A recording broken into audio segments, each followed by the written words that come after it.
ਤੇ ਹੁਣ ਗੱਲ ਕਰਾਂਗੇ ਜ਼ੀ ਪੰਜਾਬ ਹਰਿਆਣਾ ਹਿਮਾਚਲ ਦੀ ਖਾਸ ਪੇਸ਼ਕਸ਼ ਦ ਰੀਅਲ ਹੀਰੋਜ਼ ਦੇ ਵਿੱਚ ਇੱਕ ਹੋਰ ਰੀਅਲ ਹੀਰੋ ਦੇ ਨਾਲ। ਰੀਅਲ ਹੀਰੋ ਭਾਵ ਜੋ ਆਪਣੀ ਅਸਲ ਜ਼ਿੰਦਗੀ ਦੇ ਵਿੱਚ ਕੋਈ ਚੰਗਾ ਕਾਰਜ ਕਰਕੇ ਹੀਰੋ ਬਣਿਆ ਹੋਵੇ, ਕਿਉਂਕਿ ਪਰਦੇ ਤੇ ਤਾਂ ਬਹੁਤ ਸਾਰੇ ਹੀਰੋ ਹੀਰੋਇਨ ਅਸੀਂ ਵੇਖੇ, ਪਰ ਅਸਲ ਜ਼ਿੰਦਗੀ ਦੇ ਵਿੱਚ ਇਸ ਕੋਰੋਨਾ ਕਾਲ ਦੌਰਾਨ ਅਸੀਂ ਕਈ ਅਜਿਹੀਆਂ ਜ਼ਿੰਦਗੀਆਂ ਵੇਖੀਆਂ ਜਿਨ੍ਹਾਂ ਨੇ ਆਪਣੀ ਜਾਨ ਦੀ ਪਰਵਾਹ ਨਾ ਕੀਤਿਆਂ ਬਗੈਰ ਹੋਰਨਾਂ ਜ਼ਿੰਦਗੀਆਂ ਦੇ ਲਈ ਵਰਦਾਨ ਬਣ ਕੇ ਸਾਹਮਣੇ ਆਉਣ ਦਾ ਜਜ਼ਬਾ ਰੱਖਿਆ। ਜ਼ਿੰਦਗੀ ਦੇ ਨਾਇਕ ਬਣ ਕੇ ਸਾਹਮਣੇ ਆਏ ਨੇ। इन्हां ने दिन रात मनुखता की सेवा की, अपनी पछाण बनाई। जी पंजाब हरियाणा हिमाचल भी तुहानूं अजिही ही कुछ रियल हीरोज़ दे नाल इस पेशकश राही रूबरू करवा रहे है। जी पंजाब हरियाणा हिमाचल के मंच राही ये लोग अपने अनुभव साझे करते हैं। तो तुहानूं ये भी दस दईए कि रियल हीरो प्रोग्राम तहत साडे नाल DK अरोड़ा साहब जुड़न लगे ने। ते DK अरोड़ा मोहाली दे लोकां दे लई एक कॉल ते उन्हां दे घर दे विच खाना पहुंचाउंदे रहे ने ते हैल्पलाइन नंबर भी इन्हां ने जारी कीते तां जो घरां दे विच लोकां नूं दिक्कत ना आवे। कोविड दे चलदिआं जो लोग खाना नहीं खा पा रहे, जिन्हां तक रोजी रोटी पहुंच नहीं रही, उन्हां दे घर ते काम वाली नहीं आ रही, उन्हां तक भी इन्हां ने 3 टाइम दा खाना पहुंचाया है। 80 लोकां नूं घरां तक फिलहाल यह 3 टाइम दा खाना पहुंचा चुके ने। डॉक्टर DK अरोड़ा साडे नाल जुड़ चुके ने ते उन्हां नाल ही इस खास पेशकश दे विच गलबात करांगे। उन्हां दा जज्बा, उन्हां दा ਹੁਣ तक का जो पूरा सफर रहा है जानने की कोशिश करांगे। DK अरोड़ा साहब बहुत स्वागत है तुहाडा जी पंजाब हरियाणा हिमाचल ते। नमस्कार जी।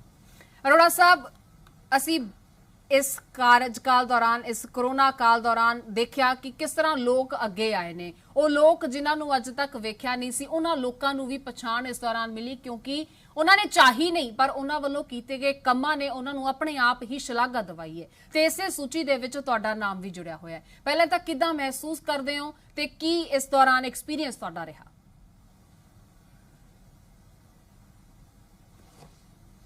नमस्कार जी। पहले तो सारे दर्शकों का और जी टीवी के आप चैनल का, जिसने मुझे आज रूबरू होने का मौका दिया है। मैंने इस कार्यक्रम की शुरुआत जो करी थी लगभग 2004 या 5 में, हमारे जिस जगह पे मेरा बिजनेस था उसके बिल्कुल अपोजिट लंगर लगता था। मंडे टू सैटरडे लंगर लगाया करते थे, संडे को वो लोग ऑफ रखते थे। उनकी कोई फैक्ट्री थी शायद, और हम लोग देखा करते थे, मैं और मेरा स्टाफ, कि संडे को लोग आना, इंतजार करना, उन्होंने देखना कि भाई लंगर लग रहा है नहीं लग रहा है। तो दिल में बड़ा अजीब सा लगता था कि भाई ये लोग बेचारे वापस जा रहे हैं, खाली भूखे आए हैं। तो हम लोगों ने उस टाइम शुरुआत करी थी इसकी। लोगों को थोड़ा बहुत जितना हम लोग कर सकते थे अपनी तरफ से। मेरे बड़े अजीज एक मित्र थे सरदार कुलबीर सिंह जी, सरदार JP सिंह जी, उन्होंने इसमें मेरा साथ में बहुत सहयोग किया। तो हम लोगों ने उस समय स्टार्ट किया। उसके बाद से लगातार लगभग हर संडे हम लोग लगाया करते थे। 2004-5 से लगातार चलता आ रहा था। लास्ट ईयर कोविड के टाइम में हम लोग यहाँ देख रहे थे, जिस जगह पे हमारा बिजनेस है, आसपास एरिया लोग भूखे परेशान हैं बहुत ज़्यादा, बहुत ही मतलब देखने लायक पोजीशन नहीं थी। तो कोविड का टाइम ऐसा था, अंदर से हमें डर भी था बहुत ज़्यादा कि बहुत, और लेकिन फिर भी मेरे परिवार की बहुत सपोर्ट थी मेरे को कि चलो आप इतना कुछ करते हो तो इस बार भी लंगर एक बार लगाया जाए। तो हमने लगभग 1.5 से 2 महीने जो है लंगर को लगा के रखा कोविड टाइम में लास्ट ईयर जी।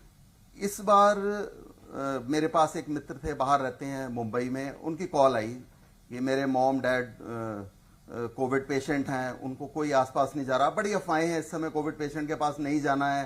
तो सारे आप देखा जाए बाप बेटे बहू जो भी है, कोई अपने पेशेंट का साथ नहीं दे रहा, रिश्तेदार कोई साथ नहीं दे रहा।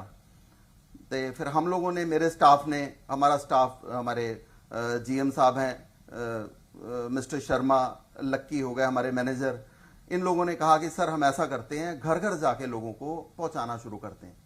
तो फिर हमने, होटल इंडस्ट्री हमारी है, अपने होटल में ही हम लोगों ने 70-80 लोगों का बनाना शुरू किया। एक छोटी सी फेसबुक पे मैंने अपने इसको लाइव डाला कि हम लोग ऐसे ऐसे करने लगे हैं। तो काफ़ी सारे फ़ोन आने शुरू हुए। उसके बाद से हमने फिर लगातार, अभी 4-5 दिन हो गए हमें, सबके घर पहुंचाया जा रहा है। बुजुर्ग हैं, जो घर में बच्चे हैं, जो कुछ बना नहीं सकते, उनके लिए फिर हम लोगों ने ये सर्विस स्टार्ट करी है। जी। ਅਰੋੜਾ ਸਾਹਿਬ, ਕਿਸੇ ਦੇ ਘਰ ਦੀ ਰਸੋਈ ਬਣ ਜਾਣਾ, ਜਿਨ੍ਹਾਂ ਘਰਾਂ ਦੇ ਵਿੱਚ ਚੁੱਲ੍ਹੇ ਨਹੀਂ ਬਲ ਸਕਦੇ ਸੀ, ਉਹਨਾਂ ਘਰਾਂ ਦੀ ਤੁਸੀਂ ਰਸੋਈ ਬਣੇ, ਉਹਨਾਂ ਘਰਾਂ ਤੱਕ ਤੁਸੀਂ ਤਿੰਨੇ ਟਾਈਮ ਦਾ ਖਾਣਾ ਪਹੁੰਚਾਇਆ। ਐਕਸਪੀਰੀਅੰਸ ਕਿਦਾਂ ਦਾ ਰਿਹਾ ਤੇ ਉਹਨਾਂ ਲੋਕਾਂ ਦੀਆਂ ਅਸੀਸਾਂ, ਭਾਵੇਂ ਉਹ ਆਵਾਜ਼ ਤੁਹਾਡੇ ਤੱਕ ਨਹੀਂ ਪਹੁੰਚ ਪਾ ਰਹੀ ਸੀ, ਪਰ ਅੱਖਾਂ ਦੀ ਉਹ ਨਮੀ ਹੀ ਬਿਆਨ ਕਰਦੀ ਹੋਏਗੀ ਕਿ ਕਿੰਨੇ ਸ਼ੁਕਰਗੁਜ਼ਾਰ ਉਹ ਤੁਹਾਡੇ ਨੇ, ਤੁਹਾਡੇ ਸਾਥੀਆਂ ਦੇ ਨੇ। ਉਹ ਇਮੋਸ਼ਨ, ਉਸ ਨੂੰ ਤੁਸੀਂ ਬਿਆਨ ਕਰਨਾ ਚਾਹੋਗੇ?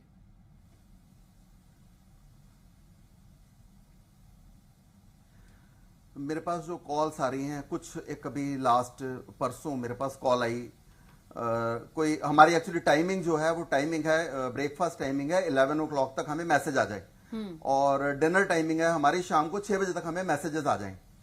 लेकिन मेरे पास रात को 7:30 बजे मैसेज आया 7:30 कि हम 2 दिन से भूखे हैं, घर पे हमारे कोई अड़ोस पड़ोस वाला कोई खाना नहीं देने आ रहा।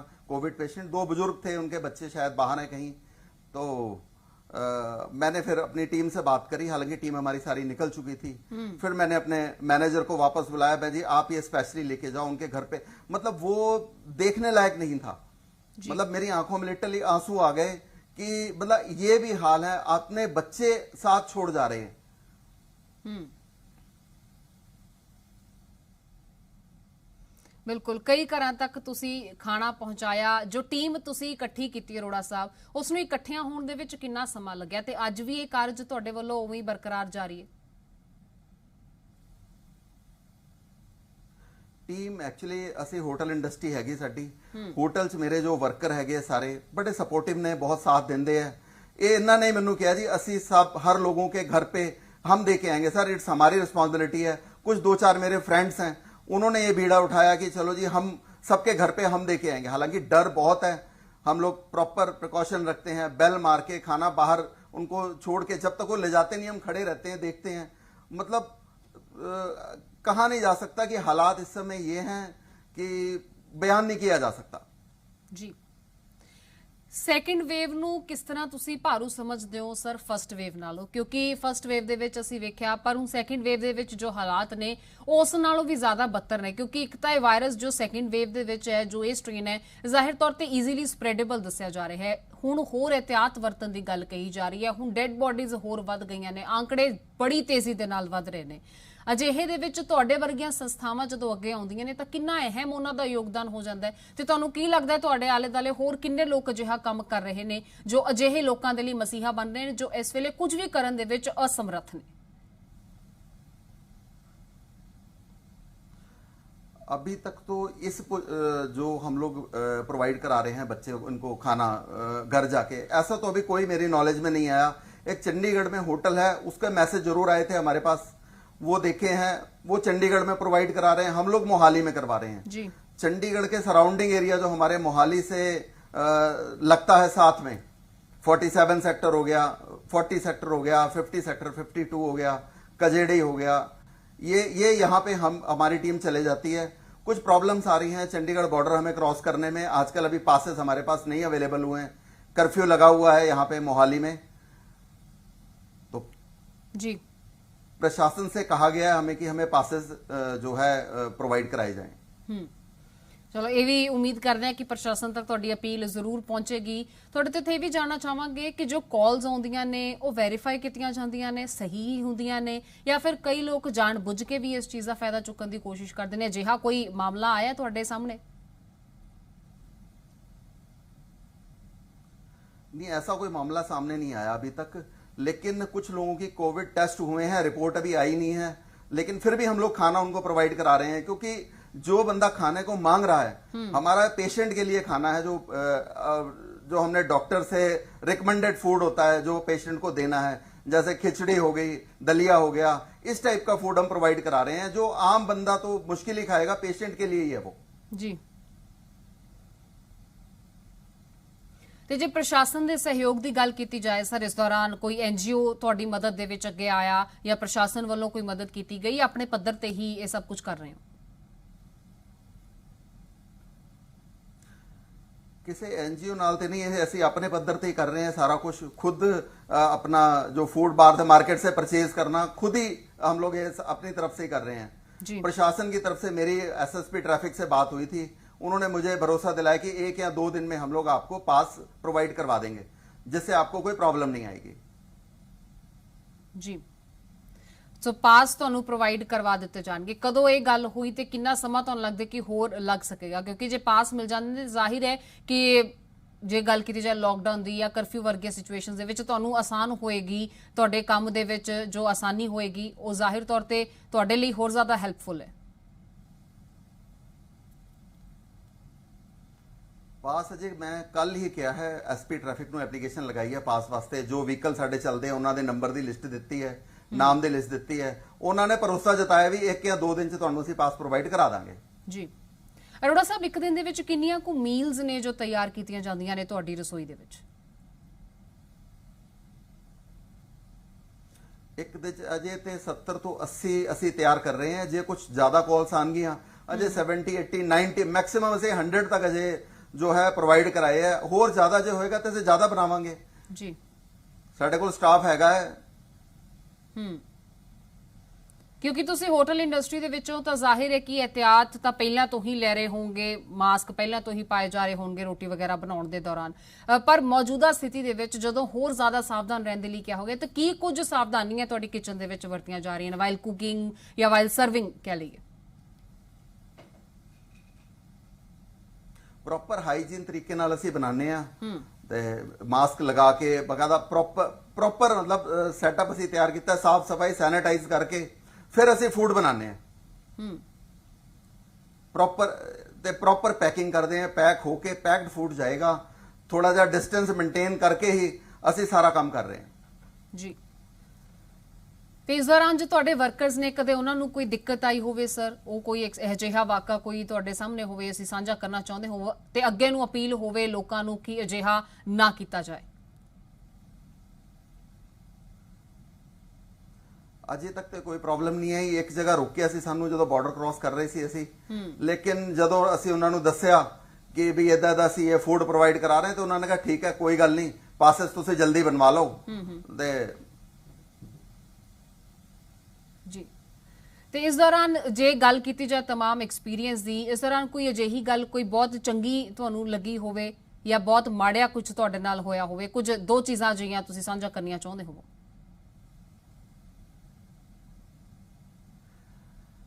ਚੰਗੀ ਗੱਲ ਜਦੋਂ ਅਸੀਂ ਲਾਸਟ ਈਅਰ ਲਗਾਇਆ ਸੀ ਲੰਗਰ, ਉਸ ਟਾਈਮ ਮੈਂ ਫੇਸਬੁੱਕ ਤੇ ਲਾਈਵ ਹੋ ਕੇ ਆਪਣੇ ਜਿੰਨੇ ਫਰੈਂਡ ਸਰਕਲ ਵਾਲੇ ਸਾਰਿਆਂ ਨੂੰ ਮੈਂ ਅਪੀਲ ਕੀਤੀ ਤੁਸੀਂ ਆਪਣੇ ਘਰ ਥੋੜਾ ਬਹੁਤਾ ਰਾਸ਼ਨ ਲੈ ਕੇ 10 15 20 ਜਣਿਆਂ ਦਾ ਬਣਾਓ, ਆਸ-ਪਾਸ ਵੰਡੋ। ਮੇਰੇ ਕੋਲ ਬਹੁਤ ਸਾਰੇ ਫਰੈਂਡਸ ਦੇ ਫੋਨ ਆਏ, ਫੋਟੋਜ਼ ਭੇਜੀਆਂ ਉਹਨਾਂ ਨੇ ਮੈਨੂੰ ਵੀ ਅਸੀਂ ਆਸ-ਪਾਸ ਮੇਰੇ ਜਿੰਨੇ ਹੈਗੇ ਅਸੀਂ 10 15 ਲੋਕਾਂ ਨੂੰ ਪ੍ਰੋਵਾਈਡ ਕਰਾਇਆ ਖਾਣਾ। ਮਤਲਬ ਮੇਰੇ ਕੋਲ 100 ਫਰੈਂਡਸ ਮੇਰੇ ਹੋਣਗੇ ਅਪਰੋਕਸੀਮੇਟਲੀ ਜਿਨ੍ਹਾਂ ਨੇ ਮੈਨੂੰ ਵੀਡੀਓ ਭੇਜੀਆਂ ਕਿ ਬਈ ਇਹ ਦੇਖੋ ਜੀ ਅਸੀਂ ਸਾਡੇ ਲਾਗੇ ਸਾਗੇ ਜਿਹੜੇ ਗਰੀਬ ਬੰਦੇ ਸੀ ਅਸੀਂ ਉਹਨਾਂ ਨੂੰ ਪ੍ਰੋਵਾਈਡ ਕਰਾਇਆ। ਮਤਲਬ ਮੈਨੂੰ ਦੇਖ ਕੇ ਉਹਨਾਂ ਨੇ ਮਤਲਬ ਇਹ ਸ਼ੁਰੂ ਕੀਤਾ ਜੀ। ਇਹ ਬਹੁਤ ਅੱਛਾ ਲੱਗਿਆ ਮੈਨੂੰ ਜੀ। ਜਾਂਦੇ ਜਾਂਦੇ ਕੋਈ ਅਪੀਲ ਸਰ ਤੁਸੀਂ ਕਰਨਾ ਚਾਹੋ?